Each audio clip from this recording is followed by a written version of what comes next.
Hello, I'm Crystal from KCS, the organisation Queen, and we are having a really great chat around the top 18 digital tools that we not only use within KCS, but we recommend for other people to use. So number 16, I've called it image management, but it's basically a platform called Canva, which a lot of people actually already know about, may not be using yet. But in small business, we kind of like to be in control and do things ourselves. And I know I do, and I know a lot of our clients do. So it probably sounds familiar to you.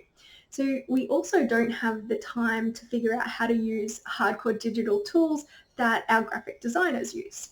So Canva is a free, simple, user-friendly graphic design tool. It allows us to quickly create professional images for all of your marketing needs from scratch, or they also have hundreds of templates that you can have a look at and utilize. You can upload your own images to use within the ones that you're trying to create, and you can also brand it with all of your logo and your coloring.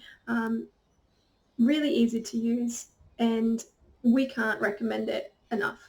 So the link to Canva will be in the comments. If you're not already using it or you need any help navigating how to use it, let us know, and we are more than happy to provide that support to you.